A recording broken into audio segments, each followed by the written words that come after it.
I'm not sure how I got here. 8 months ago, this sounded like a great idea. But here we are on our first day, and I'm driving the boat in the Intercoastal waterway, and I am driving beside this giant ship. I am pretty nervous doing this, but we've had a lot of preparation. We've done a lot of planning to get to this point, and I'm worried now that maybe I'm not up for this adventure.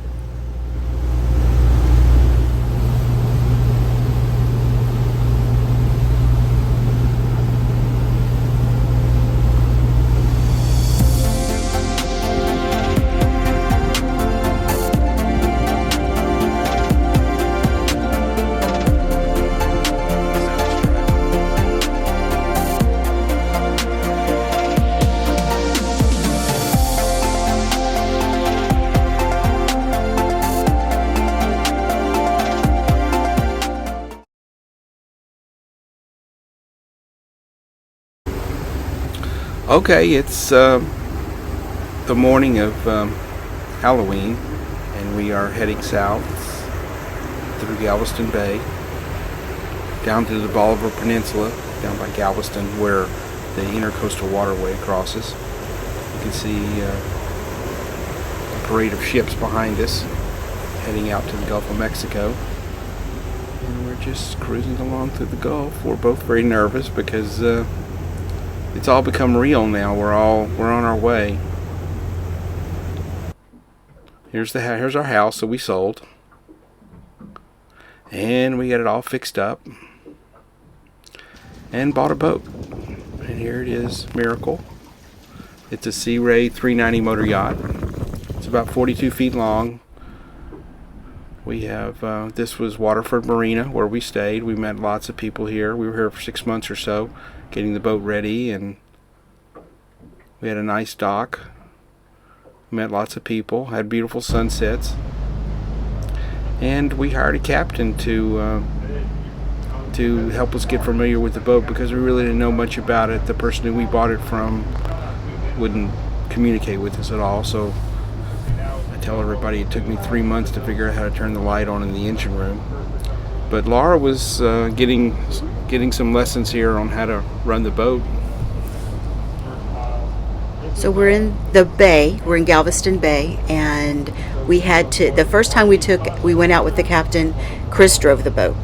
And this was back in the summer time when we got the captain.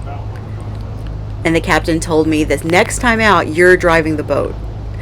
So we ended up doing man overboard drills, and he would throw the ring out, and I'd have to drive the boat to go get it. I think I did pretty good. When she says the ring, we have like a ring that you would throw to somebody who fell overboard, like a life preserver type of thing. And so she would have to maneuver the boat back around so that I could scoop up the life ring.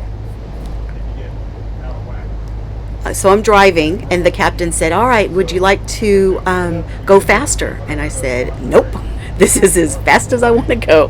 He goes, "Well, you're still in idle." I went, "I don't care. This is it. This is as fast as I'm going to go." So would we go about 8 miles an hour? In idle, it'll go about 8 miles an hour. So I feel like, this is about the speed we're going to take the loop in. This is what I need to learn to drive in. And he was showing her how to work the instruments a little bit and how to recognize things underwater, obstacles that appear on the charts. And then we anchored several times. So there's some buttons up there under Laura where she can let the anchor up and let the anchor down. And he was talking to her about how to signal me, like to back up or go forward or steer. You don't want to get the anchor chain underneath the boat and get it caught in the motor. So if somehow you were to drift over once you started dropping the anchor, that would be bad. So and I can't really hear her up there, so there's little hand signals that you give. And like I started moving up forward to get a better picture here, and he started signaling me to back up, so I had to run back and back up. by pushing his right hand out and pushing backwards. That meant to back up. So I did. I backed up. But that all worked out well. And then this is the Kemah Channel that Clear Lake connects to Galveston Bay. So the day before Thanksgiving, we left. We had a big party the night before, and Day before Halloween. The day, and Zale and Doc people and Steven. and Steven and his girlfriend Bree came, and we had pizza and said goodbye, and then we left out of Kemah and went to Redfish Island, which is basically a rock wall in the shape of a C that's out in Galveston Bay. And we spent the night here to try to save time because the next day was a super long day to get to past Port Arthur. And you can see this rock wall here. And basically what this does is it gives you an area to anchor up in so that the ships that you're about to see on the other side of the wall, their wake is blocked by this big rock wall out here. And there's just an endless, like I said, parade of ships coming in and out of Galveston Bay. But it was a beautiful sunset. And we had a couple of sailboats out there. They had music going, and this was Saturday night? Yes, It was Saturday night. And This was the first time we had actually ever anchored out overnight. We had practiced a few times. We had also gone out another time, just the two of us, and we had anchored then, but we didn't stay. So this was the first night that we anchored out all night long. yeah, we kind of jumped into this feet first. Here we are turning into the channel, into the Intercoastal Canal, Intercoastal Waterway. This is Bolivar. We're leaving Galveston Bay and heading on our journey. Today is Halloween 2022. And here we are.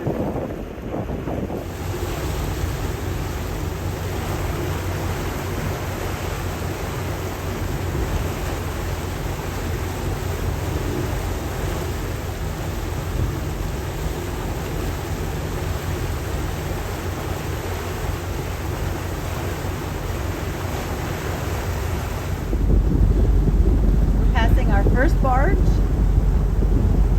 of our trip, one of probably 1,000, but it's the first of it, the first one.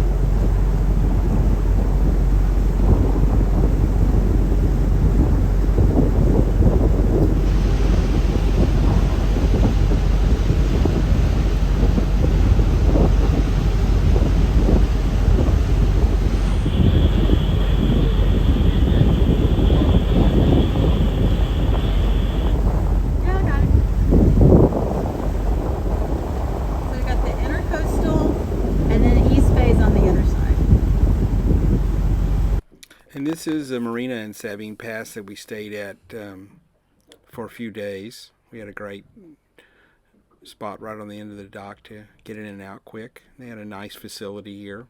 I got a feeling that people don't really go there very often. They're not used to having people coming traveling through, which is a shame because it's one of the few places between Houston and New Orleans that has a nice marina.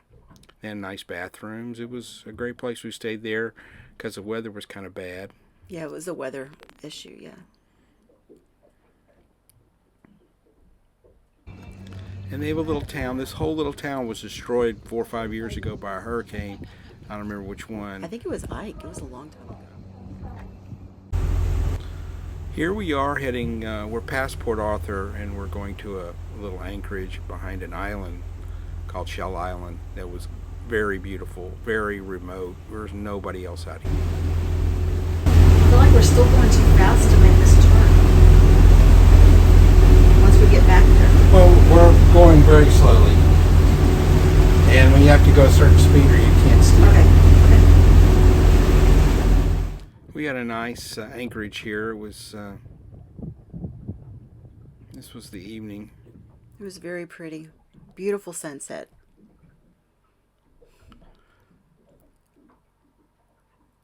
Just off the Intercoastal.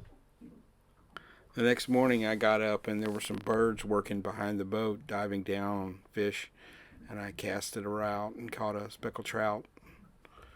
First time I ever caught, cooked, and ate a fish 20 feet from where I caught it.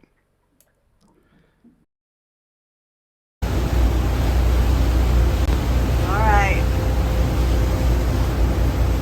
Who needs an autopilot? Chris learned how to steer with his foot.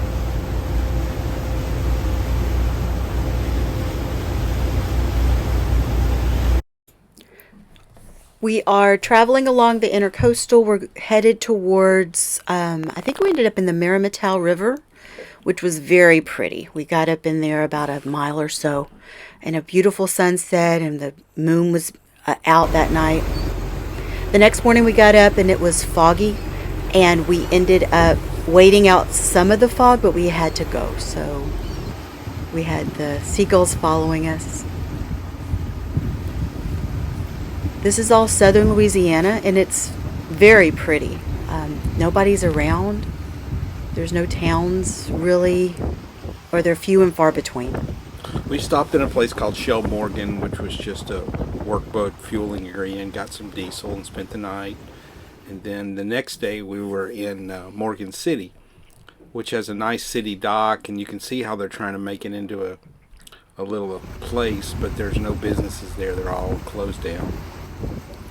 And This is the Atchafalaya Basin. yeah, about 40 or 50 miles north of this is I-10, where you go through that long bridge from Lafayette all the way To Baton Rouge. Yeah, but this is the waterway, and there's nothing down here. It's empty. It's absolutely gorgeous, though. Beautiful day, nice 70-degree weather, and it was just beautiful. We saw a couple of bald eagles. We saw some alligators. We had barge after barge after barge traffic, none of which we showed you. It's just, you would never see this if you didn't take the trip. It was very pretty. Just wilderness. Very relaxing. And then we got to Homa, and Homa has a lot of coming into Homa and leaving Homa was lots of these shipyards where workboats, these are crew boats and workboats for the oil industry, the oil wells, go to get serviced and repaired, and you just travel all along. And we stayed at they have a park in Homa that has a wall that you can tie up to, and then we Ubered and went to West Marine, and we went to the store and got provisions and things like this. This is probably 2 days from New Orleans and Bay St. Louis, so this is coming up on the end of our second week. We anchored out in Salvador Lake, which was south of New Orleans, and then we went through a lock or two and around New Orleans, and ended up entering out of one of the locks going into the Mississippi River here to the left. We wanted to take the Harvey Lock. That's the one that pleasure boats usually take. But when I called them, they said that they were closed down indefinitely because of the water levels in the Mississippi River. So we had to do the Algiers Lock, which is all the industrial. And then the Harvey Lock comes out right at Jackson Square, right at the aquarium and the French Quarter. We couldn't have stopped. They don't let you stop there anymore. But we ended up having to take another lock that was open because that one was closed, and this one came out south of New Orleans. So this is us turning up, going upriver towards New Orleans. But we didn't go all the way that far. So we're in the Mississippi River here. Yeah. And it's 83 feet deep here. I remember looking at the depth finder. So there's no shallow water up here. It was really pretty. There was just, you can see this is just south of New Orleans, and there's, woods and stuff on the river. and we headed up maybe 2 or 3 miles, maybe to another lock. The Industrial Lock, I think, is the name of the second one. Yeah. And that one takes you out on the other side, the outside, past Lake Pontchartrain. And there you are at the lock, Laura. So this is the first lock that I had to tie off to. The guy threw me a line down, and I tied off on it. I think that was the other lock, Oh. because the shrimp boat is not in front of you. Oh, you're right. We had to get in front of You're right. get right up next to a shrimp boat to go through one of the locks. I think this is the other one. You're right. And I don't think we went up very far. No, I think it was only about a foot or two. And then we came out of that, and we were, I don't remember if this is the river or if this is on that big, there's a giant canal that goes by Lake Pontchartrain that's going to take us out to the Wrigley's, which is the like the toe of the boot of Louisiana, where you go to Mississippi. And we left on a Sunday morning, I guess, and then this is now Friday of the following week. So it took us almost 2 weeks to get this far. This had been a long, stressful day. I had been worried about this day for a while. We had to go through 2 locks and lots of bridges through New Orleans, and you hear stories about people getting stuck waiting for the locks or waiting for the bridges, and then you have to spend the night in the New Orleans area, which we did not want to do. But we were able to get through much quicker than I expected. It was about 80 miles, I believe, and we ended up pulling into Bay St. Louis, Mississippi around sunset. So it was a long day. Our next episode will be our trip from Bay St. Louis to Mobile Bay. So please join us.